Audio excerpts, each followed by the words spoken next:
Thank you very much. I'm thrilled to be here as a part of JCCSF's Uninhibited About Sex program, Smorgasbord. It's awesome. I wish we had things like this in Seattle. I'm going to speak for a few minutes just about my skeezy sex advice column, which is celebrating its 25th anniversary.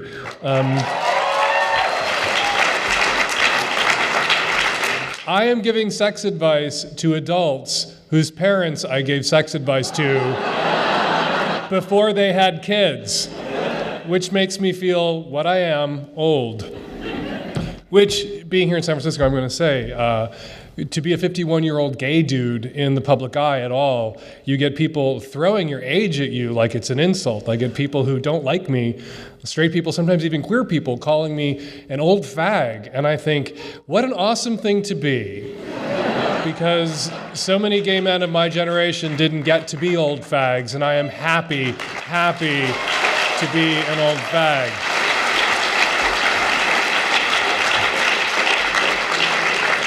I primarily work in a Q&A format, so we're going to leave a lot of time for your Q's and my A.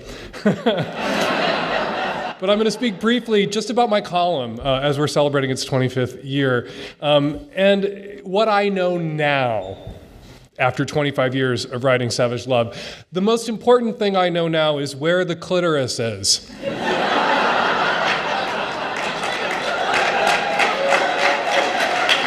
I was 26 years old, callow, and gay when I started writing Savage Love, and I did not know where the clitoris was, and you couldn't Google it because there was no Google 25 years ago, and I put the clitoris in the wrong place.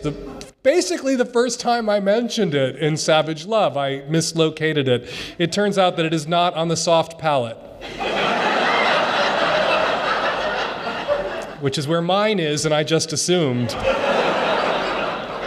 I started writing Savage Love as a joke. Some people think it's still a joke. I don't. But 26 years ago, I met someone who's moving from Madison, Wisconsin, where he'd helped to co-found The Onion, to Seattle, where he was going to launch a new newspaper, The Stranger. And we were talking, and I said, "Oh, you're going to start a newspaper. You should have an advice column because everybody reads those. You see that Q&A format, you can't not stop and read it." And he looked at me and said, "That is excellent advice. Why don't you write the advice column for my new newspaper?" And it sounds disingenuous now, all these years later, but I wasn't really angling for the gig because I'd never written anything before in my life. And if you were to go back and read the first year worth of Savage Love, it would be clear that I'd never written anything before in my life. But we started talking, this amazing straight guy, Tim Keck, we started talking about what an advice column written by a gay dude in a newspaper that's straight, for straight people, theoretically, would look like. And we called it Savage Love. I wanted to call it Hey Faggot. But he nixed that. Nervous straight guys. You know how they are, Nellies. So we compromised on calling it Savage Love with Hey Faggot as the salutation. And I loved Hey Faggot because it sounded to my Midwestern ear a lot like, "Dear Abby, hey faggot." And it worked. And the idea was that this column that I was going to do was going to be a joke. I had been living in West Berlin, that's how long ago this was, with my boyfriend, and we'd gone to Madison for him to get his master's degree, and then we were going back to Berlin as soon as he got his degree. And so I was going to go to Seattle, help launch this newspaper while my boyfriend finished his degree, and then head back to Berlin. And the column was just going to be this joke. I was going to, in this sex advice column, be a gay guy giving sex advice to straight people and relationship advice. And so the idea was I would treat straight people and straight sex with the same contempt that heterosexual advice columnists had always treated had always treated gay people in gay relationships with. I was going to hold straight relationships and straight sex with tongs and say, "Ew, what a disgusting and perverted lifestyle. How sad for your mother. And here's some advice for you, you pathetic pervert." I was going to do that to straight people. It had always been done to gay people in advice columns like Ann Landers when I was a kid. And here's the funny thing, this joke, I was going to do it for 6 months or a year. Straight people loved it. The column just took the fuck off. Because this treatment, being treated with this kind of contempt, was a new and novel experience for straight people. And they kind of liked it. And the column just exploded under my feet. And it wasn't long, about 12 or 16 months into writing it, that I realized that it wasn't a joke, that I had accidentally stumbled into writing an actual sex advice column, and I was going to have to learn stuff. And I have been learning stuff from Where the Clitoris Is on ever since. The column, I like to say, is as much of an education for me as it is for my readers on so many different issues. Here's a secret about the advice column racket. You appear to be omniscient. You appear to have all the answers because you don't print the questions you don't have answers for. Or if you get a question you don't have an answer for, you go find the answer and then you roll it out in the column like you knew it all along, which you didn't. So here's just a few things before we get to your questions that I've learned writing Savage Love over the last 25 years. The first and most important thing is I like straight guys. Not in that way. Not in the Sean Cody sense of liking straight guys. When I started writing Savage Love, I was 26 years old. It was 1991. All of my friends were dying, and nobody seemed to give a flying fuck. And I had, at 26, spent the last 10 years of my life since coming out as a teenager in Chicago in 1980, running from straight people and thinking if I can just get away from straight people, I will be content, because straight people are the problem. And so I started writing this column for straight people where I was going to get to be mean to them, and they loved it, and they started pouring their hearts out to me. And like the Grinch, one day, my little gay shriveled heart grew 3 sizes. And not just straight people snuck inside, or there was suddenly room for them, but straight guys in particular. And this sounds weird, because we always like to beat up the straight guys. Some of us literally in San Francisco. Some people professionally in San Francisco like to beat up the straight guys. But I noticed something early on writing the column, because people would write me with their fears and their insecurities. And I noticed something early that made me feel terrible for straight guys, made me feel sympathetic for them, which was that to be a heterosexual in 1991, to be a heterosexual man, to be a straight guy, wasn't to be something, it was to not be two things. It was to not be a faggot and not be a girl. And heterosexual male identity was this bundle of two negatives, and there weren't a lot of positives there. And it made a lot of straight guys terribly insecure about their sexuality and their sexual identities and who they were, because their sexuality was so vulnerable. Ooh, sorry. They're as vulnerable as this table. Their sexualities were really vulnerable. They were really, in a way, fragile, in a way that my sexuality as a gay man wasn't fragile. And here's an example. And I get these letters still to this day, and it flabbergasts me. I get letters from straight guys saying, I like to have my nipples played with. This must mean I'm gay, right? Because that's a girl pleasure. And to experience a girl pleasure as a straight guy is disqualifying to male heterosexuality. I get letters constantly from women, and have since 1991. Fewer these days, I think, partly into the work that I have done and other people in the sex positive movement have done. Fewer today, but still they come in from women who are worried that their boyfriends or husbands might be gay because they like a finger in the butt during sex or during a blowjob. Because, there's just that magic button in the butt that if you press it, because only a gay person could enjoy that.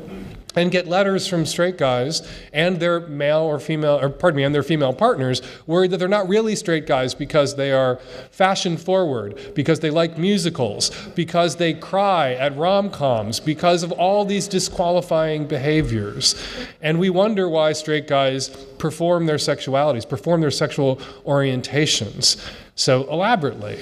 And there's actually, just recently, there was this wonderful study done in the UK where they measured the cortisone levels of straight men and gay men. Cortisone is the stress hormone. People who are under stress, people who are afraid, have higher levels of cortisone. And they went into this study with a hypothesis that, of course, gay men would have higher levels of cortisone, because gay men are constantly worried about being perceived to be gay in the wrong circumstances, about anti-gay violence, about discrimination. And they found the opposite, to the shock of the researchers, that it was actually straight guys who had higher cortisone levels than gay guys. Gay guys were fine. not so stressed out anymore. And they said, we need further research to figure out why this is the case. We don't know why this is the case. Well, I have a theory as to why this is the case, because if you're going to break out men, gay and straight, and measure their stress levels, gay men don't move through life worried that people might not believe they're really gay. That we might do something or say something or enjoy something that will cause our boyfriends or our husbands these days, or our friends or our families to go, you couldn't like that, enjoy that, do that, or be that, and really be gay. I had sex with women when I was in high school, when I was a teenager, before I came out. And I tell people that, and nobody says, you're really straight. You couldn't have done that if you weren't straight. But let the straight guy who met the one guy in high school or college that he clicked with emotionally, sexually, that he messed around with or had sex with, let him admit that to not just other straight guys. Let him admit that to gay men, to bisexual men or women, to heterosexual women. And all of these people, not just other straight guys are the problem. All of these other people will go, no, you're not straight. You couldn't be straight. You couldn't be a straight guy if you put a penis in your mouth even once.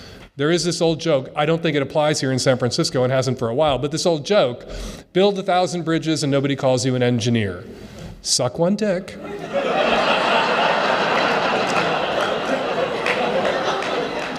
And you're gay forever. And it sounds like I'm being glib because I'm glib whenever I'm awake, but because I'm Irish Catholic and I am my father's son.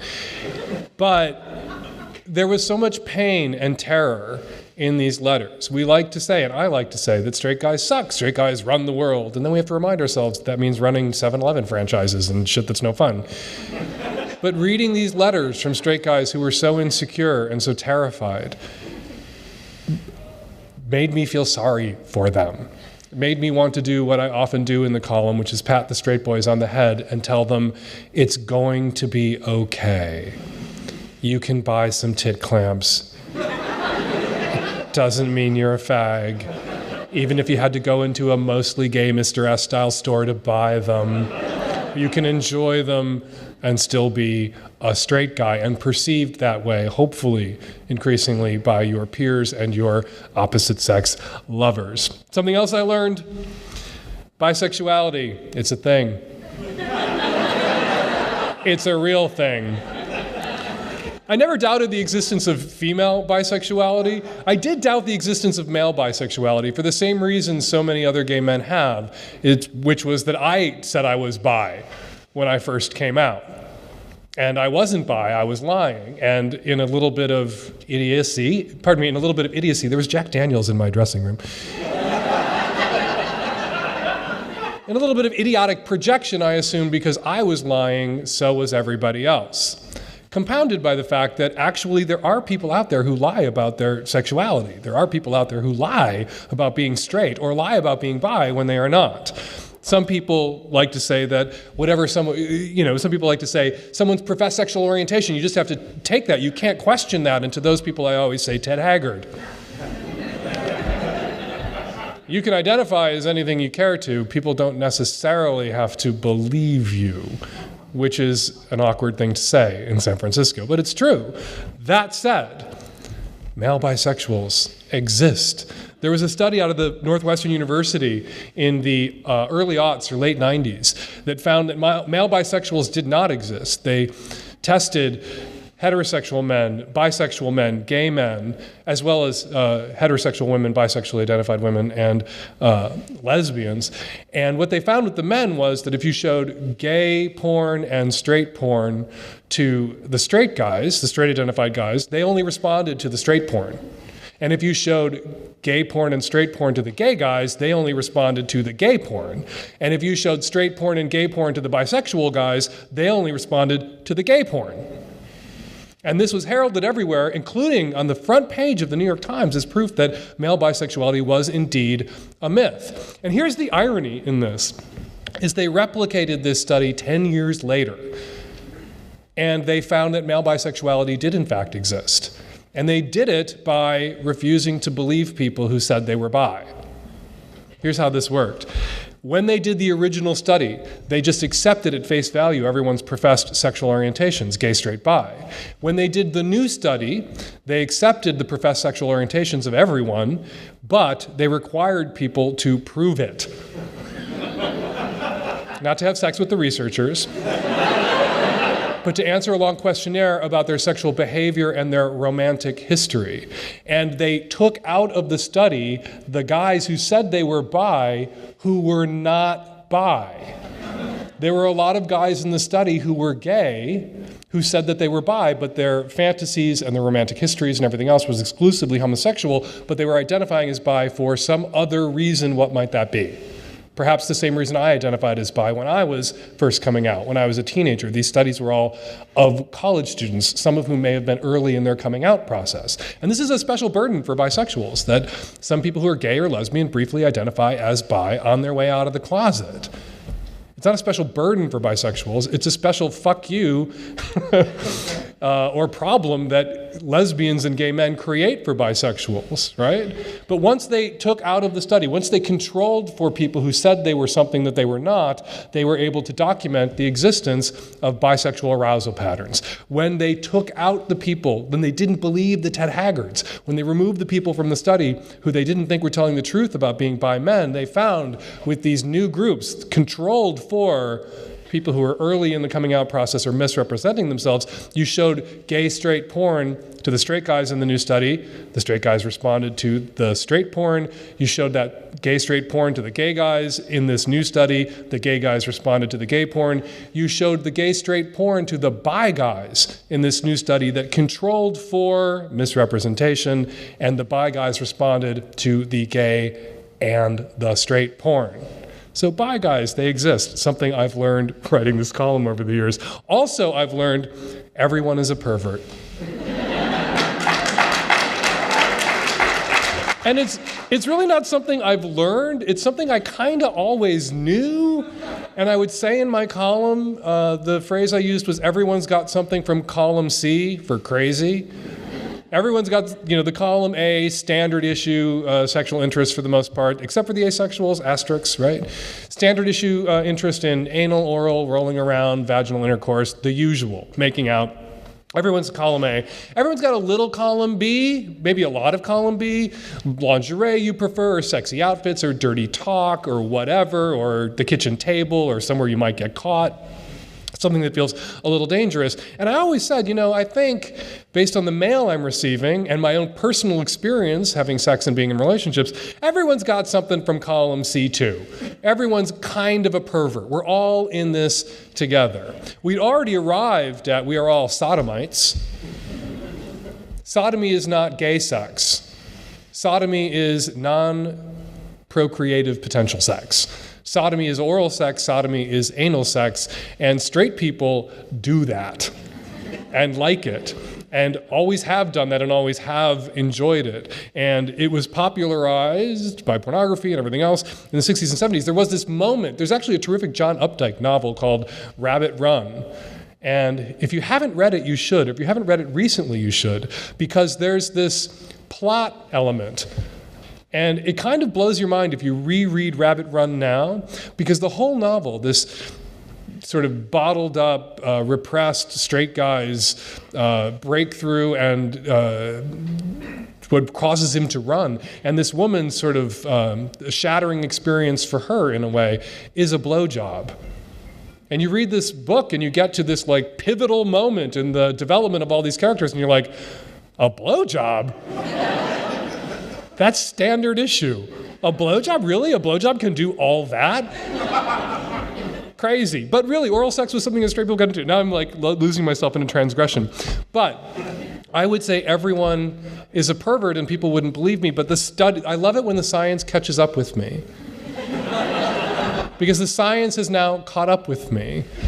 And I learned everyone was a pervert reading my mail, because so much of it was, I'm in a relationship, I'm doing all this basic vanilla stuff, and I enjoy it, but there's this that I also need to do, must do. I don't know how to tell my partner. I'm terrified to tell my partner. I'm terrified of rejection, blah, blah, blah. And then they would trot out what to me as a gay man seemed like nothing. Which is my special superpower as a gay sex advice columnist, giving advice primarily to straight people. Because when you've looked your mother in the eye as a teenager, your Catholic lay minister married to a Catholic deacon mother, you've looked your mother in the eye as a teenager and said, I suck dick. I'm gay, and of course what she hears is I put penises in my mouth, right? When you said that to your mother, having a boyfriend and telling your boyfriend you want to get tied up or get peed on or wear a dress or whatever else it is, that's nothing compared to telling your Catholic mama you suck cocks, which is just the basics, right? And so straight people would come to me, and all this mail would pour in every day from straight people who were just in knots about opening up to their partners about their kinks that just to me seemed like nothing. Molehills compared to the mountains of coming out to your parents as gay. And so I would be in this position to say, it's fine, it's fine, it's fine. And after a while, I was just like, you know what? I think everybody's a pervert. I think everybody's got a column C thing going on. I think everybody's a little bit of a freak. And now, actually just recently, just a few months ago, the results are in. And I get to say my favorite thing. And I was right. Paraphilias is what the scientific community, or the head shrinking community for a great long time now, has labeled non-normative sexual desires, paraphilias. And they did a study with thousands of participants where they looked into paraphilias and what's called, and I didn't even know this was a word, normophilia, which is just liking the stuff you're supposed to like. Normal sexual behaviors, and they took this enormous sample and they studied all of these people with the paraphilias, the dirty sex perverts over there with their kinks and their weirdnesses and their cross-dressing and foot fetishes and bondage freakery and wanting to be peed on and all that other crazy stuff that those non-normal paraphiliacs want to do. And then they looked at the normal people and all their normal things. And you know what they found out? The majority of all of us are paraphiliacs. The normophiliacs are the fucking weirdos. There are more paraphiliacs, more people with paraphilias, more people with kinks, non-normative desires, fetishes, fantasies that are off the wall. There are more of us than there are of them. So who are the normals? Who are the normophiliacs? The perverts are the normophiliacs. And I learned that long ago based on my skewed sample, but my mail that would pour in. Lastly, because I want to leave plenty of time for your questions, the last thing that I learned doing the column is that sex is scary and sex unnerves people. And that's in a way appropriate that sex should scare us because sex is powerful. We tell children, and I have a child, and I have said this to my child, that you will grow up one day and you will have sex. That's what we tell them. And then we try to prepare them for that, hopefully with decent sex education that covers queerness, gender, and consent, right? But it's a lie. We tell children, you're going to grow up and you are going to have sex. What we should be telling them is you are going to grow up and sex is going to have you. Because sex is 500 billion years old, sex built us, and sex will unbuild us. And sex is powerful, and sex is dangerous. Years ago, speaking at a college, I got a question on a card from someone who said that they were a virgin, a woman, and she was a virgin, and she was nearing 20 and wanted to have sex, but was just too afraid and wanted me to say something to her that would help her let go of that fear. She wanted to not be afraid of sex anymore. And I, in a way, flabbergasted the person putting the questions to me that night because my answer was, you should be afraid of sex. Sex can kill you dead. Sexually transmitted infections can be very serious. Pregnancy, the human infant, the original sexually transmitted infection. And I say that as a parent, so please don't blow up at me on Twitter later about the shitty thing I said about kids.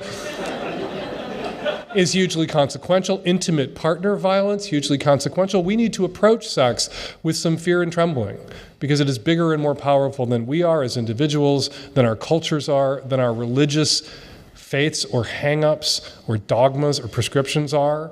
Sex always wins. And we negotiate with sex from a position of relative weakness and inferiority. We have to be kung fu with sex, if that makes any sense. I've never said that before out loud, and I'm not sure it makes sense. So you let me know later. And I'm going to end this long digression really about my column and what I've learned with one more observation about my column and one more way the internet has changed my column. 25 years ago when I started writing Savage Love, every week I would get a letter that went something like this. Dear Dan, I have a sore on my anus, labia, penis. It looks like this. It started at this point. This is what's coming out of it. And these letters would go on in great and florid detail to describe the sore on the genitalia or the anus. And they would always end with the same sort of wrap up. Can you tell me what this is? I'm too embarrassed to go to the doctor. And I would run these letters every once in a while and say, I'm not a doctor. I'm not sure what that might be. Even if I knew, it's not like I can print the column this week in penicillin and you can just stuff the newspaper in your pants. You are still going to have to go to the doctor, even if I knew what it was, and I don't know what it is. And I don't get those letters anymore. It's sort of an occupational hazard. I don't get letters anymore with long descriptions of sores on genitals because now we have digital photography.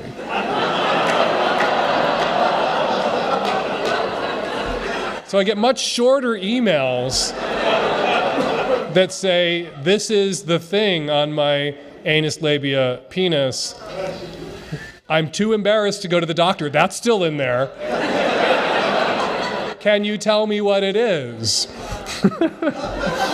And it blows me. These people who are too embarrassed to go to the doctor, they are not too embarrassed to stand on a sink in a dorm so they can bend over in front of a mirror and put their phone between their legs and take a picture and send it to me over an unsecured server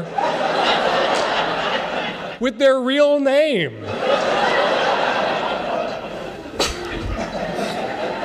And let me tell you, if you ever start an advice column, here's my advice for you. Don't read your email on airplanes. Because you will get these emails from people saying, I have a sore on my anus, my labia, my penis, what is it? And you will get them on a semi-regular basis. It's not like they come every day. So you don't put on a hazmat suit and a visor when you read your email. You sort of are lulled into a false sense of security that maybe this has stopped and you won't get these anymore. And you will be dinking through your email on an airplane, as I was doing once, and one of these pictures will pop up, and the woman sitting next to you will scream. And when the flight attendant comes, that woman in a very loud voice will say, this man is masturbating at his seat. And then you will hold your laptop up and say, would you masturbate to that?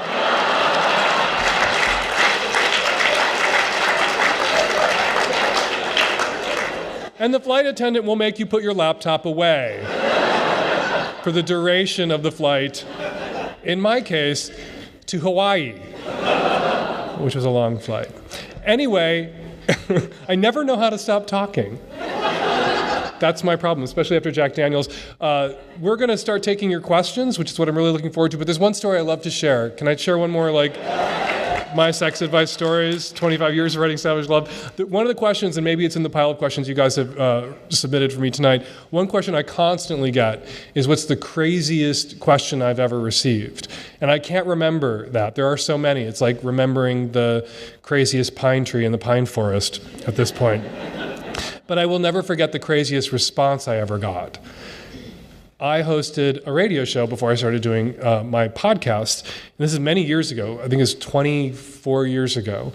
I wrote something in my column about bestiality. I was bestiality. down on it, but owning my own hypocrisy, pointing out that I disapproved of bestiality because animals can't consent, and I was saying that, writing that while I ate a chicken sandwich and wore a leather belt and leather shoes. We're very concerned about the consent of animals in one area. And I said, I believe in that column that, owning my own hypocrisy. Personally, if I were a sheep, I'd probably rather be screwed than stewed myself, but I'm against bestiality because animals can't consent. And I got a phone call at my desk from a very angry person who was married to his horse. And I had implied that there was something non-consensual about his relationship with his horse, and he was offended on his own behalf and on behalf of his horse, presumably. He was speaking for both of them. And he was arguing with me, and I was just like, I have a radio show and this is fascinating. Would you be willing to come on and talk about this? And he said yes. And so he came on my show and we had this long conversation about his horse marriage. And he said things that made a rough kind of sense. If you're doing something on the rear end of a horse that it doesn't want you to do, it will kick you and you will die. And what part of that no wouldn't you understand? And he lived in a state where bestiality was not illegal, so there's nothing illegal about what he was doing. I will not name the state because somebody else named it Kentucky forever ago.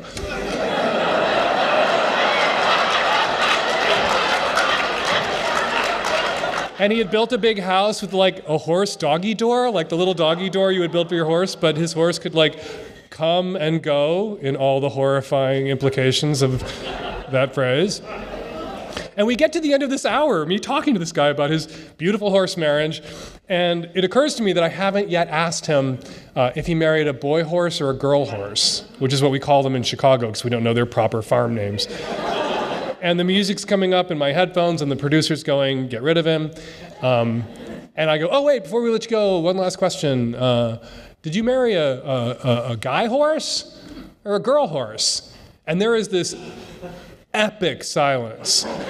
And there's another show like coming on, and the producer's freaking out because there's this epic silence and we're waiting for the answer. And I can hear in my headphones, I can hear him in Kentucky drawing himself up. And he finally chokes out, I am not a homosexual.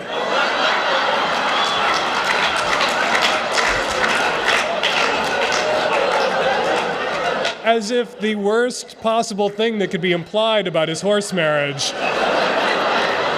was that there might be something gay about it. And this was 25 years ago, and at that moment, 25 years ago, let us recall that legal horse marriage almost seemed more probable and something that might be coming sooner than homosexual marriage. But here we are, and I am legally married to my homosexual husband, and his horse marriage is still just a friendship. Thank you very much, and now on to your questions.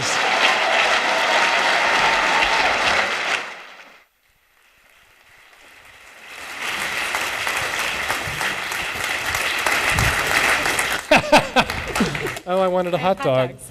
Hi. Have you ever wanted to see me eat a hot dog? I'm Jordan Abel, managing producer of the Arts and Ideas series. I'm so happy you're all here. Dan asked for a hot dog, and he will get a hot dog. There are also popsicles. Oh, thank you. You're welcome. I am really a cipher. And there's special sauce.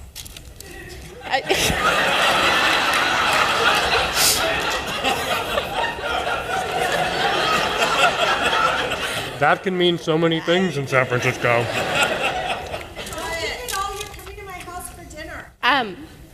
Sorry? Oh, I won't eat all of it.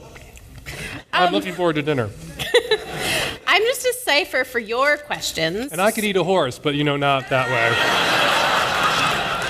So the ushers have index cards and pencils, and they're going to come up and down the aisles, write your questions down, hand them back, and I will read them to Dan, and he will answer them when he's done. You can keep eating. I'm saving room. Oh, right. Okay. So I will start with some questions that were collected earlier, but Maggie is going to hand them to me on stage. So our first question, what does it mean to be a sex-positive peer educator, and why is it so necessary for teens? I don't know. Like I said, when you write an advice column, you appear omniscient because you don't print the questions you don't have answers for. I'm not sure what it means to be a sex-positive peer educator. I have never done that. I've never played that role. I think it's important. Teens get so much information from other teens, and they regard their peers as more credible than their parents, than the abstinence educators inflicted upon them in a great many states in this country. And so it's important to have people out there rattling around who are their same age, who know something and are qualified and have had some training and have thought about it to offer advice. We need to go at young people who are becoming themselves sexually, moving into their sexualities, really from all angles, because you never know where someone's going to get the information or find the resources or feel comfortable to access that information or find the resources. And so to make sure that there's great stuff online, that there's great stuff on television, that there's great stuff, pop culture going on out there, that there are peer educators rattling around in their schools, in their youth organizations or groups that they can also access and go to. I think that's what's so important, that if there's more information, more access to information, and more credible, educated people out there, the better, whatever form they might take. I think Scarlet Teen is a great example of informed and awesome peer educators who are in one accessible place. People have to be so motivated as to seek that information. We can have all the Scarlet Teens and Savage Loves and peer educators that we want, so long as we have a culture that tells people if they seek out information about sex, they're dirty or sinful. We're incentivizing not seeking that information. So long as we tell people that sex is something natural that you should just be good at, and it just happens all of its own accord, it just blows up in front of you, people are not going to go get the information that they need before they become sexual or as they are sexual. So we need peer educators out there, but we also need so much else, and blah, blah, blah. All right. Aren't you glad you put that big bottle of Jack Daniels in my room?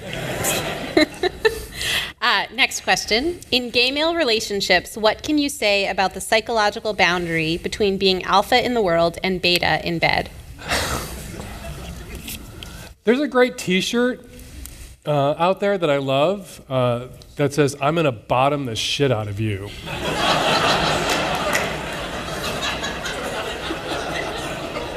I don't think there's anything necessarily, there are some people who are aroused by being submissive, but there's some people who that really speaks to their sexuality and that turns them on, right? So I don't want to say to somebody, your feelings that certain, that desire that's sort of wrapped around wanting to feel beta or beta'd, you want someone to beta you, is inappropriate or legitimate. But to attach that to certain kinds of sex acts, which the questioner didn't, but people usually go there in their heads when you talk about that, to say that if you are the penetrated person, that you are the beta, that's the submissive role, that you are the bottom, I think is just not true. And it's also rooted in a kind of misogyny, that is pushing onto gay relationships this attitude that the receptive person is the weaker person. The receptive person is often the strong. What's more vulnerable than a hard dick? There's so many ways to scare that off, right? A powerful pussy or a powerful hole can do it. There are people who a stray thought takes their erection away. A stray thought is not gonna ruin the receptacle necessarily. Pussies are powerful. They chew up semen and they spit out humans.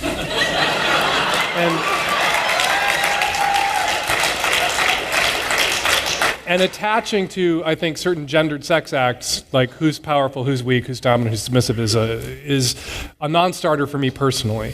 That said, alpha in the world, beta in the sheets, that's really common. People want to transgress. People want to flip things on its head. One of the things that sex allows us to do as adults is continue to play.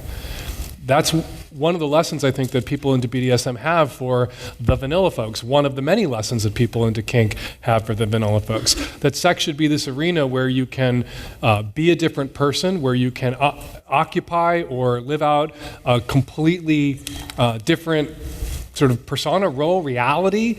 And so there's no contradiction between alpha in the streets and beta in the sheets necessarily.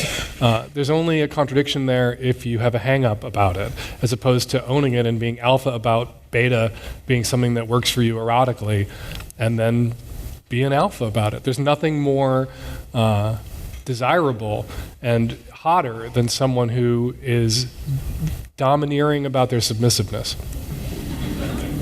All right. If that makes sense. Yeah. Moving on to the next question. I know so many men who start taking PrEP and stop using any protection. This scares me. Should it? It scares me. And can you tell everyone what PrEP is? PrEP is pre-exposure prophylaxis. PrEP is Truvada, and it's really effective in preventing HIV infections. If we had had Truvada earlier, if somebody had walked into gay communities or announced to the gay world or the straight world or the world in 1989 that there was this thing Truvada that provided insanely effective protection against HIV infection, everybody would have collapsed into a heap in joy. But again, we live in a really sex-negative culture, and some people felt that what Truvada would, and myself had an initial negative reaction to Truvada because I read the early studies and it seemed overhyped. But now we know that it's effective and that it works. And we should be taking it. We should listen to the CDC and the World Health Organization, and we should rely on it. That said, there are people out there, and I am hearing from them at my column and on my podcast, there are people out there who are using Truvada and no longer using condoms. There are people out there who had been pretty vigilant about using condoms who are now no longer using condoms. We saw this when protease inhibitors came online, and the calculus changed because having HIV went from, in '96, a death sentence to a chronic manageable illness, and that changed people's perception of risk and the risks that they were willing to assume because the consequences were different. And again, now with Truvada, we are seeing the calculus change because the risks are different. The problem is that HIV isn't the only sexually transmitted infection on the planet. The problem is a syphilis epidemic. The problem is gonorrhea, and perhaps gonorrhea that can't be treated with any of the drugs we currently have. The problem is chlamydia. And the problem, and I'm a Catholic and a dime store Cassandra, but the problem in my estimation, and the thing that I worry about as a Catholic with worst case scenario disorder, is that the emergence of a hitherto unknown fatal sexually transmitted infection, that thing happened already once. That thing could potentially happen again. So if we toss all the condoms because there is Truvada, and if people's the number of partners that people are willing to have because the calculus has changed rise, what are we laying out the welcome mat potentially for in the future? Some people like to say that I only speak for gay men and only gay men like me, but there's a lot of gay men who hate me because I will say, you can suck too many dicks. Straight people need to have more sex and more sex partners than they do. Gay men, we need to have maybe less sex and fewer sex partners than we can, if that makes sense. Because gay men have this ability to spin out of control sexually because men are easy. Because men are pigs. There's nothing gay men do that straight men won't do. If straight men could do it, but straight men can't do it because women won't. A bathhouse is a whorehouse staffed by volunteers.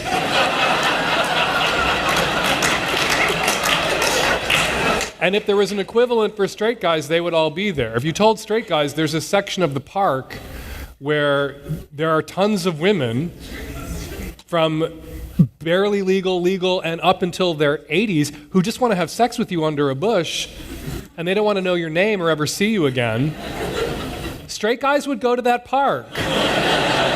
Not all straight guys, not all gay guys go to bathhouses or public sex environments or parks, but a lot do. And I often hear from straight people, like, why are gay men like that? It's like, we're not like that because we're gay men. We're like that because we're gay men. And so, What I worry about with Truvada, or Truvada, I never know how to say it, tomato, tomato, Truvada, Truvada,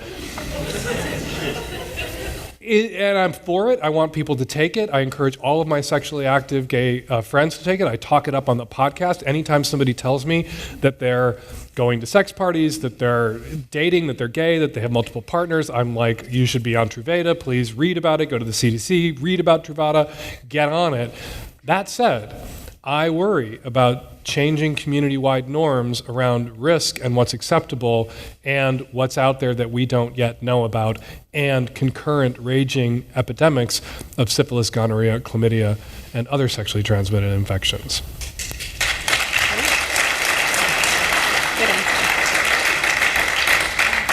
Good answer. I'll try to give shorter answers because there's so many questions. What is or is there an etiquette when it comes to social media and an open relationship? Is there etiquette when it comes to social media and open relationship? No. All right. I mean, it depends on what your partner is comfortable with. If you're with someone who is interested in maintaining the appearance of a monogamous relationship, if they're interested in being socially monogamous, even if they aren't sexually monogamous, you posting a lot of pictures of making out with strangers in bars or your other partners will undermine your partner's ability to exist comfortably with the socially monogamous assumption, right? And if that's something your partner values, then yeah, being a big slut on social media, in the sex positive term of the word slut, is a problem, not for me and not for Emily Post, and not because there's some objective etiquette around it. It's a problem because it's a problem for your partner.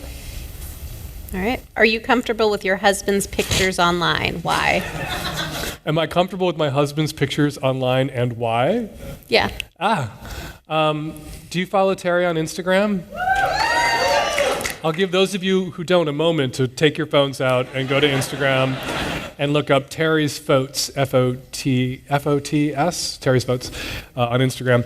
It's funny, my husband, 6 years ago, before the It Gets Better project, there wasn't a single photograph of him online. I used to say for many years, he's an intensely private person who married a memoirist, which didn't make a lot of sense. But then, I don't know, please don't tweet this because Terry will see it and get mad at me. It's like the best midlife crisis ever. I always thought when Terry and I were together when we first met, I would look at him and say, you know, if you moved to New York, you would be a model and Calvin Klein would be dating you. I don't know what you're doing with an old shoe like me. And he said he loved me, so he stuck around. But we adopted, how I feel about it, this is getting into me and Terry stuff, which I'm not supposed to talk about in public, but we adopted when he was 23 or 24 years old, and in a way he didn't have his 20s in his 20s. We were parenting and nesting and living on an island in Puget Sound, and it was all very glorious. And now he's having his 20s. And that's a fine thing, I think, because you can have your 20s whenever, and you can revisit your 20s whenever. And some people look at me and think, don't you have a problem with this? Are you threatened by it? And I think what would be a problem is if I stifled it, if I tried to tell him that you can't do this because people sometimes get in my face about it, or I have a feeling about it, that would be a problem. If I want Terry to be who he is and express himself in whatever way he wants to express himself. And if right now he's in a place where he wasn't 20 years ago, where he wants to be kind of a sex object in public, I think that's awesome. But you should ask my son how he feels about it. Dear Dan, why are you afraid to shower in a public gym? Because I have a parasitic twin right here on my hip. I just don't like being naked in public. I'm totally comfortable with other people's nudity, just not my own, because I'm Catholic. There's tension there in my sex positivity, and I want there to be, that's a good thing. There should be some tension there and some unresolved tension. I'm not... People read my column, people think I'm completely fine with everything and I should be dancing around naked and whatever. I'm fine with whatever your thing is and whatever you're comfortable with, and I want you to do those things and enjoy those things and not have unreasonable hang-ups that are blocks or impediments to your joy and self-fulfillment sexually. But my inability or unwillingness or discomfort showering in public is no block to my joy. It's just something I'm not comfortable with, and there's no reason for me to unpack it. That was about a piece on Slate that said if you're not comfortable being naked in a gym and showering, you're not an adult. And I was like, all right, I am not an adult. All right. Was there something special about Seattle that allowed your column to flourish? Could you imagine the success if it had been another city? There is something special about Seattle. I think it's similar to what's special about San Francisco and special about the West Coast. There was, early on when I started writing the column, the Village Voice got in touch with me about wanting to run my column. And they said that they would if I stopped writing about anal sex. And so did the Chicago Reader. That my column, which was already running in Vancouver and San Francisco and Seattle, it was too dirty and too risque and too gay for New York. And I think that is all the evidence you need, that Seattle and San Francisco and Vancouver have more of a comfort with sexual diversity and sexual difference, really, than even New York City, and especially Chicago, my hometown, where I learned not to shower in public. Why can't you coin a good term for Donald Trump like you did for Rick Santorum? It's not too late.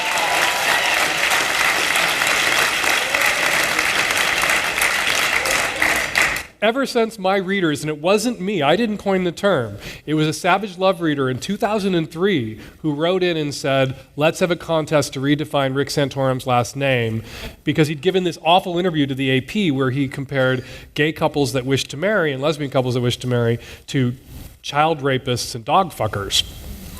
And it was just awful, this interview, man on dog, man on child. And he's talking about same-sex couples that wish to marry.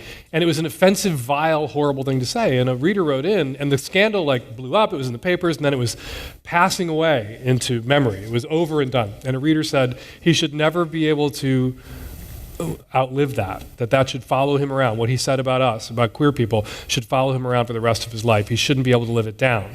And sent that in, and I thought, hey, that's a great idea. And I put that question in the column, let's have a contest. I solicited new definitions. Readers sent in new definitions, including the winning definition of Santorum, the frothy mix of lube and fecal matter that is sometimes the byproduct of anal sex. The author of that definition says frothy is the key word, that's what really puts it over the top. And to my sex-positive eyes, the most important word is sometimes. Because if you're doing anal sex right, there's only Santorum sometimes. And the readers chose that definition from 10 others. The only other one I remember was farting while someone's rimming you. And when you go in for an STI check, when they say, have you experienced any itching or burning during urination, that they should just say, Santorum. But frothy mix of lube and fecal matter won. And this is what happened in 2012 when Santorum ran for president. My reader was so prescient, so right, that every article written about Santorum was about his Google problem. Every article was about frothy mix of lube and fecal matter.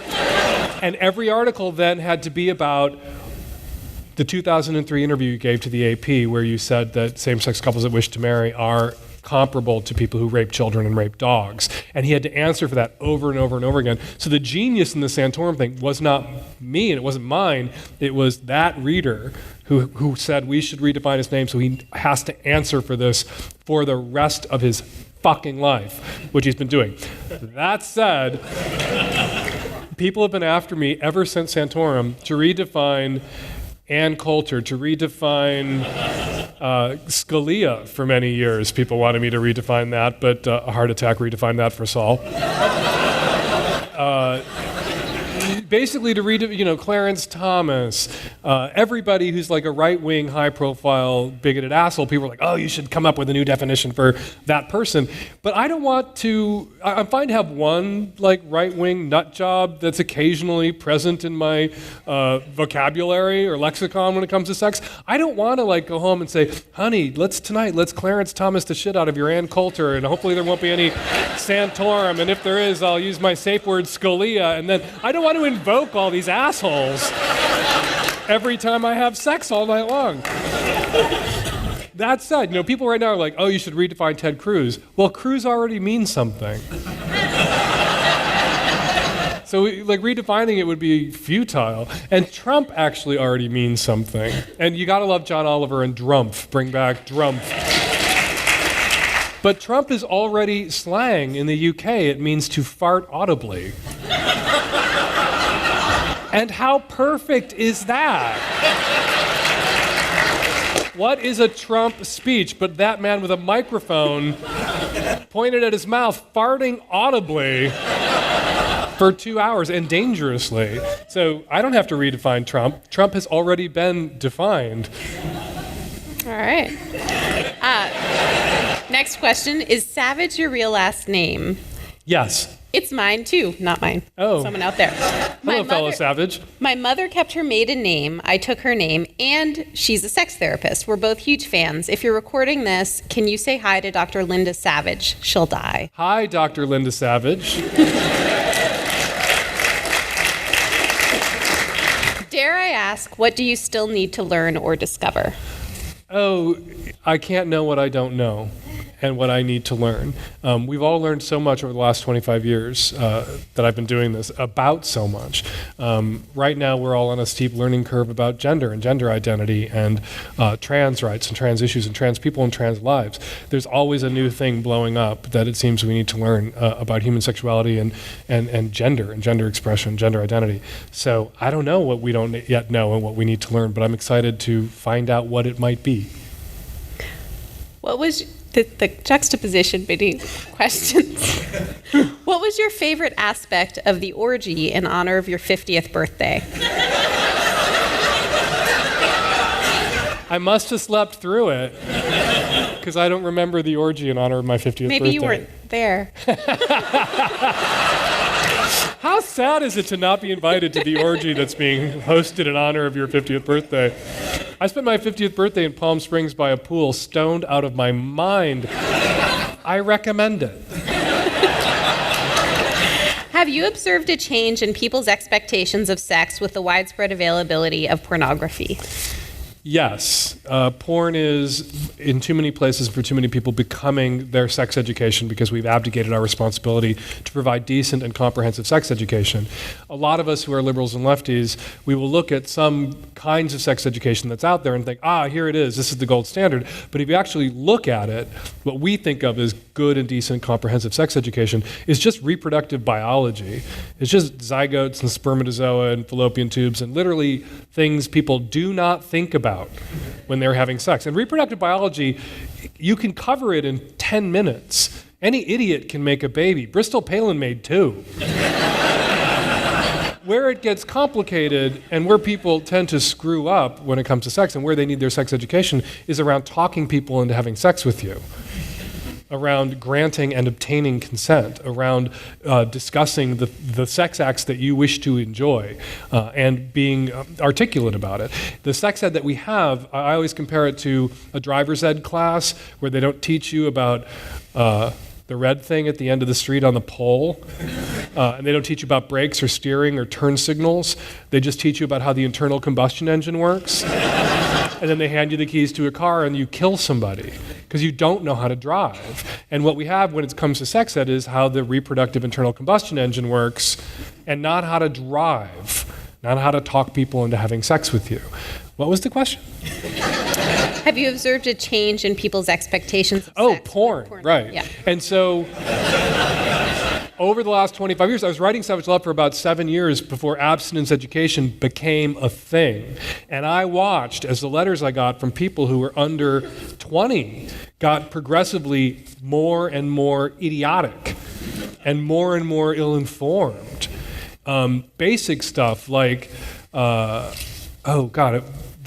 best example was from the late 90s, early aughts. I got this letter from a guy who wanted me to tell his girlfriend, to back him up, because he was right. He just needed me to second him, that he couldn't get her pregnant if he stopped thrusting after he ejaculated inside her. Because it was thrusting after ejaculation that broke the eggs open.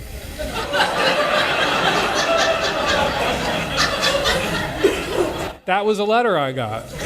That was a letter I got in like 2005 that I would not have gotten in 1996 and didn't get in 96. You get letters from people who think that drinking a cap full of bleach is birth control. But if they drink a cap full of bleach before they have sex, they won't get pregnant. And a lot of these, in the absence of real information about sex, the problem with porn and the way it shapes people's expectations is porn has become the sex ed, the default sex ed. And it's the genie's out of the bottle. We can't wish porn away. I sometimes hear from lefties who sound about pornography, anti-sex lefties, who sound about pornography the same way right-wingers sound about abortion. They want to have an argument about whether we should or shouldn't have porn. They want to have an argument about whether we should or shouldn't have abortions. The argument, of course, is what kind of abortions are we going to have? Because we are going to have abortions. Are we going to have safe ones or are we going to have dangerous illegal ones? And the argument about porn is what kind of porn are we going to have? Because we're going to have porn, and porn is going to play a role. We need information and education that takes the existence and the ubiquity of porn into account. I am parenting a teenage male. Right? Porn is a real thing. Porn has an impact. We've had to talk to him about porn and get in front of it. And what was the question? There was a specific thing they wanted to talk about porn. A change in people's expectations of sex because of the widespread availability. Right, so that's porn and sex ed, and we need to incorporate porn into our sex ed along with consent and queerness and gender identity, not just reproductive biology and how to get to yes, and the spectrum of sex acts that people can engage in, which can be very liberating for young people to be told that masturbating together, mutual masturbation, is grown-up sex too. You don't have to have penetrative sex. But what's the question? I need it in my hand. Oh yeah, people go into sex now with porn having been their sex ed, thinking this is what I'm supposed to do, or this is what I'm supposed to be capable of. And this isn't just, as a lot of people seem to assume, a burden for the young women who are expected to be porn stars in that moment. It's also a burden for, in many cases, young men, and I'm talking primarily right now about straight kids, young men, because the pressure is on to be able to do all of these things and the expectation to enjoy all of these things. And we need to take that pressure off people. Cindy Gallup runs a terrific website and a terrific campaign called Thank you. Make love, not porn. I'm a pothead, but this is something else that's happening to me tonight. I think I'm having a stroke. I'm 51 and having a stroke in front of you. Make love, not porn, where we can have a dialogue about the difference between pornography, which is kabuki sex, and real-world sex, which sometimes rises to the level of kabuki performance sex, but for the most part is something else. Just like real life doesn't look like an action movie, real sex doesn't always look like porn. Real life sometimes will look like an action movie. It's usually not a great day when it does. And those are the conversations we need to have about porn with people. We need to relieve them of the burdens of those expectations, not just the expectation that you have to submit to these porn-style sex acts, but the expectations that you're necessarily supposed to enjoy them or that you have to want them, whether you're a male or a female in those circumstances. But I think, if I may, just continue to digress about porn, the most important thing to say, I think, to young men about porn, they're going to be exposed to a lot of it, and there's a lot of porn out there that's made for angry people. They want to see the things that they want to do. They want to see the people they wish they could do them with, but they know, many of these guys, or they fear that they'll never get to do these things. So they want to see these people, they want to see these things, they also want to see these people punished. And so there's a lot of anger that's sometimes folded into a lot of pornography. And I have found, and I'm not just talking about my son, but I have found that if you say to young people, look for the anger, don't succumb to it. Don't be infected by that anger, because it's going to screw up your ability to form intimate connections with people as an adult. If you allow that anger to grow in you, if you just take that in uncritically, and it festers in you, that is going to turn you into one of those people who is so angry because you can't have those things that you want. You can't be with the people you'd like to be with because you've been so curdled by the fury you've been exposed to in the porn. And the interesting thing when you have these conversations with people is that then they can begin to see it, that they can spot the anger and compartmentalize it, and hopefully then not succumb to it. And there is a lot of anger in pornography. Hi, Dan. Hi. I loved Hump. Funny, sexy, and informative. What has surprised you the most about the submitted movies? Thanks. Hump is my amateur porn film festival that tours the country now. The most surprising thing is the audience at Hump. It's usually like 20 to 30 short, 5-minute or less porn films that run the gamut. Erotica, hardcore, trans, cis, vanilla, kinky, gay, straight, lesbian, bi, just all over the place. And there's this wonderful thing that happens at Hump. When you watch porn home alone, you only click on what you want to watch. And when you come to Hump, we're clicking for you. You're going to watch what we want to show you, what we want to share.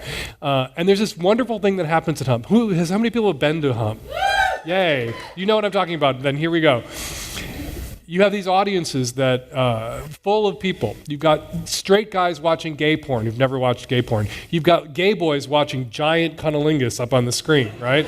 You've got cisgendered people watching trans porn made by trans people for trans people. You've got vanilla people watching kinky porn and kinky people watching vanilla porn, but they're pretty okay with that.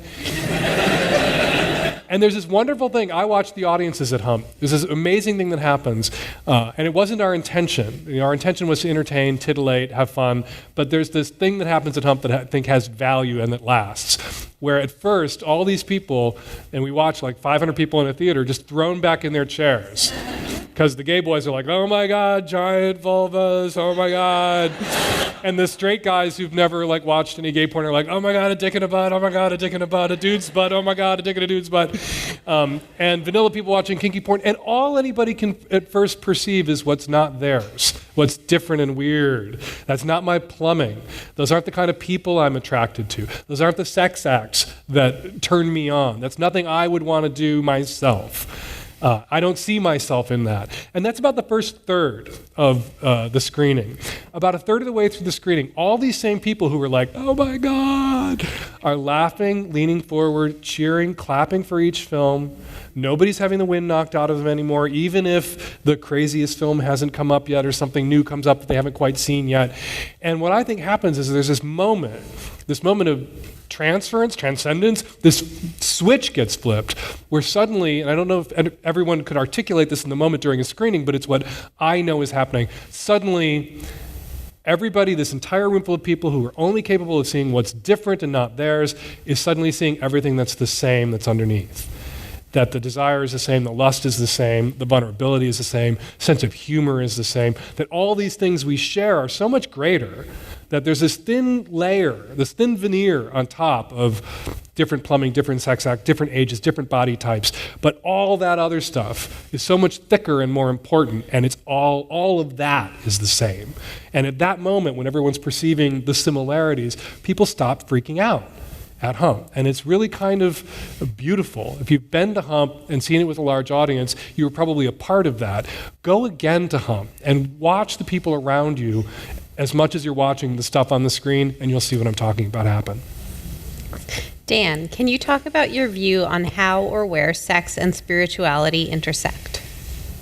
No. Okay. I'm sorry.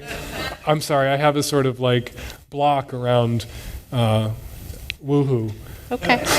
I'm Catholic, and I think sex can be transcendent. I think sex can release all sort of oxytocins into the streams. I think it can release all sorts of pleasure hormones. I think it can bond people. I think it's very intimate. I think it's very necessary. But I think it's a biological function. I don't think there are magic friends involved. What is the...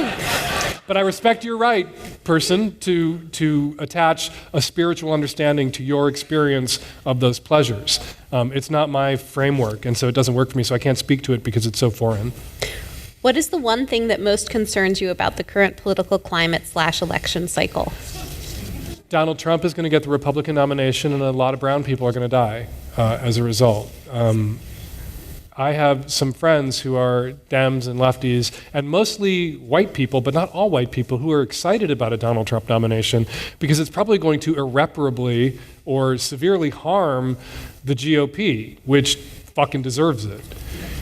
That said, what we've seen of Donald Trump in the nomination fight is nothing compared to what we'll see from Donald Trump and his supporters in the general election fight. People are going to die.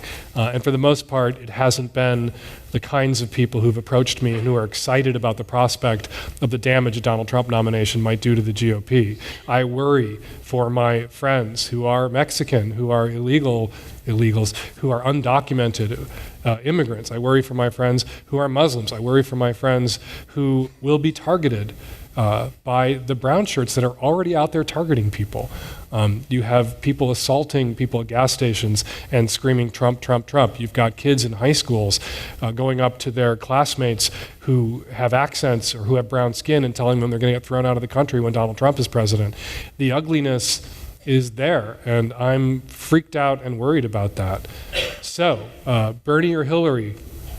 I know people are really passionate about one or the other, but whichever gets the nomination is the person I'm goddamn voting for, because the lesser of two evils is less fucking evil. So I'm worried about this political moment, and I'm fearful. And anybody who thinks that there won't be a pivot to, because some people have, I've seen this in comment threads, that some people are like, you know, it's not like the homophobia part is coming. The anti-Semitism part is coming, particularly if Bernie is the nominee or Bernie is on the ticket. That we haven't seen a lot of obnoxious anti-Semitism from Trump's crypto-fascist or literal fascist supporters or from Trump's own mouth. We will shortly. We're getting there, and it's terrifying. It's really terrifying what's going on in this country right now. What do you do when you can't make your partner come? Isn't that when the Netflix and chill part kicks in? What do I do when I can't make my partner come? I ask my partner if he'd like to make himself come. Some people have this hang up around partnered sex that if there's somebody else there with you, it has to be, look, Ma, no hand sex. You can't touch yourself. But sometimes people need to touch themselves in order to come. In order to climax, and we should support that and affirm that, and that should be a part of our repertoire and our routine. So what do I do when I can't make my partner come? I say, would you like to finish yourself? Do you need to help yourself? Because I would be totally down for watching a movie while you did that. No, I'd be totally down for doing whatever else you want incorporated into that moment to make it even sexier for you. How do you think 50... this is actually a straight thing that comes up where, the whole, I can't come from just vaginal intercourse alone. And often what people mean by that is, I can't come from penis and vagina sex with no other additional stimulation, because people have it in their heads that you shouldn't be able to, that he's failing somehow in pleasuring you if you're touching yourself, the woman, at the same time.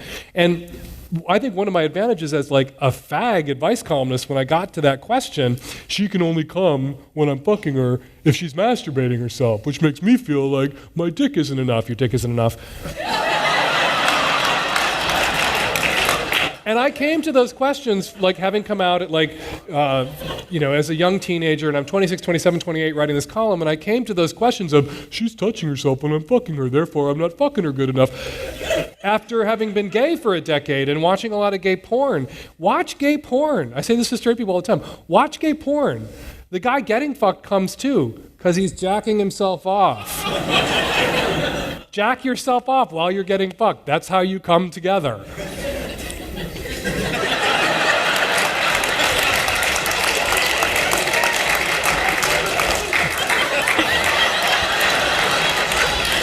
How do you think 50 Shades has modernized BDSM? Is it more normalized? It is more normalized. It called the question on the fiction, or it gave the lie to the fiction that only men are kinky, because it wasn't men I was seeing on airplanes reading 50 Shades of Grey when that exploded. 50 Shades of Grey, as we like to say in Tumblrland, is very problematic around its presentation of BDSM and kink. Also presents in the end BDSM, or an interest in BDSM or kink or power exchange, as something that love cures, which just is fucking bullshit. So So how do I feel about 50 Shades of Grey and the impact it had? I think in the final accounting, I think it was a net positive. I think if you get into the specifics of that particular book, there's a lot there that's skeezy, that's off, that's not accurate. But it wasn't a documentary about kink best practices. It was a work of erotic fiction. How do you deal with or combat homophobic remarks in a culture that condones and promotes homophobic tendencies? On a case-specific basis. You don't want... I wrote about this. This would be too long to explain this thing I wrote, so I'm not going to do it. You speak up for yourself when and where you can, and you have some guts and courage. The most important speakers against homophobia are straight people. And I always use the example of my whiteness. Look how white I am. You can see my veins, right? I'm translucent white. I'm also the son of a cop, the nephew of a cop, the brother of a cop, and grew up on the north side of Chicago in the 60s and 70s. Luckily, my grandfather, with whom we lived, was a sports writer who wrote about basketball. So my family benefited from having white people in the family who had interacted with and worked with and covered and respected people of color. So there wasn't as much toxic racism in my immediate family as there was perhaps in my extended family. But I'm old enough to remember, because I'm 51 and this pale, I'm old enough to remember when the white people in the room who weren't shitty racists were the inhibited ones, and white people in the room who were shitty racists would say shitty racist things, and the white people who had a problem with that would keep their mouths shut. And I remember reaching this tipping point where my mother, my father, my grandfather, other people, my aunt, when the shitty racist relative would say something shitty and racist, and remember, cops, firemen, truckers, printers, those are my people. So there were a lot of shitty racists, right, at that time. Those people would say something shitty and racist, and there was this moment in the late 60s, 70s, early 70s, mid-70s, where the not racist or trying to be less racist parts of my family began to get in the face of the shitty racists. And there was this flip. There was this moment where the racists became the inhibited ones in the family, as opposed to the people who were trying to be less or not. And that's where we're getting with homophobia, where it used to be that somebody would say something homophobic and the people in the room who weren't homophobic would be the inhibited ones. And what we need to get to is that even if there are no queer people in the room, when somebody says something shitty, the non-queer people in the room who are not shitty homophobes or transphobes or biphobes speak the fuck up. And that's where we're getting. We are reaching that tipping point. And those are the moments that matter. Somebody saying faggot on the street and you turning and charging after that person, that's gratifying but foolhardy, potentially. And you're not going to change that person's mind. The mind you're going to change is a friend, a coworker, a relative who says something shitty, and that person knows and respects you, and you are a fact and a presence in that person's life who isn't going anywhere. And that's the moment that you speak up against homophobia or transphobia or biphobia or whatever else, where it makes a change. That said, just a memory from my childhood when I came out and I was 15, 16, 17, 18 years old, going to gay bars in Chicago, and the cars would go, or in my early 20s too, cars would go down the street from the suburbs full of boys, and Halstead Street in Chicago, Boys Town, where the bars all are, the gay bars, and cars would go down the street. It was usually pretty busy Friday, Saturday night. There's traffic, and they would lean out the windows and scream faggot and like threaten people and hit the side of the thing. And I realized one day that there's a bar every like 4 steps. So when I would go, I would take a big rock from my mom's garden, and if the car came down the street and somebody said that, I would step into the street and break their windshield and then walk into a gay bar. Because what are they going to do? So there are those moments when you can fight back. And you should, and I did. This will be our last question. Aww. What advice would you give yourself, a teenage you?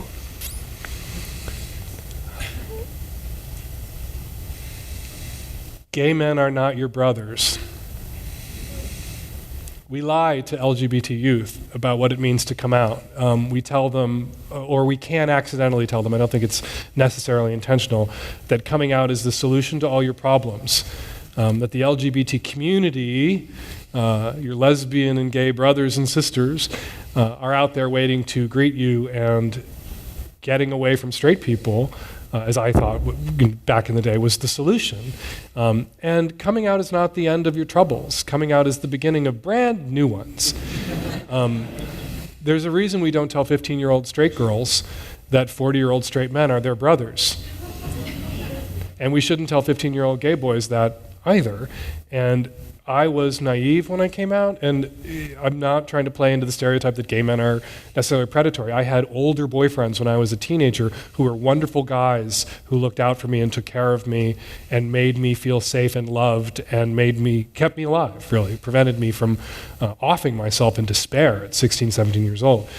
But we set the expectations of so many LGBT young people at such a high level about what it means to finally be out that almost invariably there is this failure to meet up to those expectations, failure of this perceived community to live up to those expectations, and that can instill a lot of bitterness.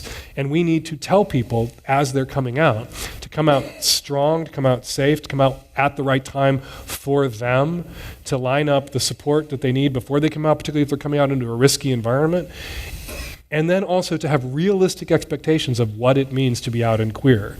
That not all gay people are good. Not all lesbians are good. Not all trans people, bi people, any people. Not all anybody is good. And you have to go into your adult life and your out life with your wits about you. And people, just because they're queer, don't get the benefit of the doubt any more than people just because they're straight get the benefit of the doubt. And you're going to meet queer people who are awful. Some people think I'm one of them, right? You're going to meet queer people who are awful. And that shouldn't be a problem. Some of everybody's awful. You don't hear from straight people, oh, I met a straight person was awful to me. Straight people are terrible. They're like, that asshole's an asshole. But you do hear, and I hear it all the time in my mail from young queer people, that they came out and some adult queer person used them or was awful to them, and therefore they were lied to about what it was to be, and it doesn't get better. That's usually the subject line in an email like that to me.